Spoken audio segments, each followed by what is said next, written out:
세종 18년 1436년 임복비라는 여인이 있었습니다.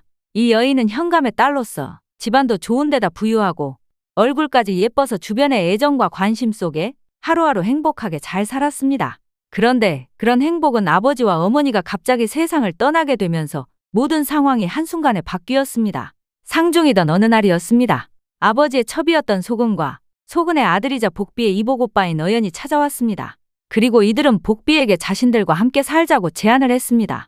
복비는 갑작스런 이들의 제안에 고민이 됐지만 혼자 된 상황에서 마땅히 의지할 곳이 없었습니다. 그래서 이들의 제안을 받아들이기로 했습니다.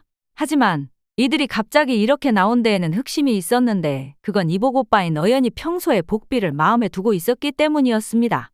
아무튼 아무것도 모르는 복비가 첩, 소근의 집에서 지내던 어느 날 소근이 복비에게 술을 권했습니다. 복비는 술을 마셔본 적이 없기 때문에 주저했지만 소근은 잠을 푹 잘 수 있다며 집요하게 마실 것을 권했습니다. 복비는 하는 수 없이 술을 마실 수밖에 없었고 결국 술에 취해 잠이 들었습니다. 그 모습을 본 소근은 의미심장한 표정으로 방을 나갔고 곧이어 이복오빠 어연이 들어왔습니다. 그렇게 복비는 어연에게 몹쓸 짓을 당했습니다. 그런데 더 큰 문제는 그 일로 인해 임신이 된 것입니다. 어린 복비는 고민 끝에 첩 소근에게 임신 사실을 알리고 사태 해결에 도움을 달라고 요청했습니다. 하지만 소근은 눈 하나 깜짝하지 않고 이렇게 된 이상 어연과 부부가 되라고 하지 뭡니까? 복비는 하늘 아래 그런 일은 있을 수 없다며 거절을 하고 이번에는 작은아버지 임덕산을 찾아가서 도움을 청했습니다. 하지만 임덕산은 도와주기는커녕 집안 망신이 될 것을 염려해서 복비를 쫓아내다시피 먼 곳으로 시집 보내기로 하고 복비의 임신 사실을 숨긴 채로 바가생이란 자와 강제로 혼인을 시켜버렸습니다. 혼인을 한 복비의 머리는 복잡할 수밖에 없었습니다. 배는 점점 불러오고 남편 바가생이 눈치를 채면 자신은 물론 뱃속의 아기도 무사하지 못할 것이 뻔했기 때문에 하루빨리 묘안을 찾아야 했습니다. 그때 이복오빠 어연이 찾아왔습니다. 그리고 자신과 멀리 달아나서 아이를 낳고 살자고 하지 뭡니까?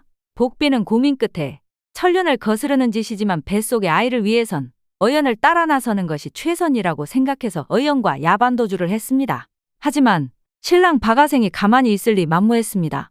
모든 사실을 알게 된 바가생이 복비를 고발했고 복비는 남편을 버리고 내연남과 달아난 혐의로 즉각 체포됐습니다. 외형상 부도덕하고 음탕한 여인이 된 복비에 대해 조정에선 사형을 내려야 한다고 했지만 복비의 사정을 전해들은 세종은 복비를 관비로 보내라는 명을 내렸습니다. 그렇게 복비의 일은 마무리되는 듯 했습니다.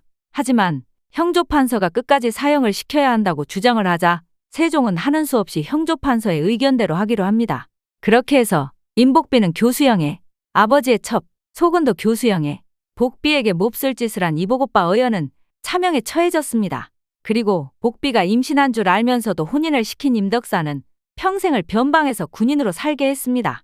몹쓸 짓을 당해서 인생이 망가져버린 임복비에 대한 세종의 판결이 아쉬웠던 사건입니다.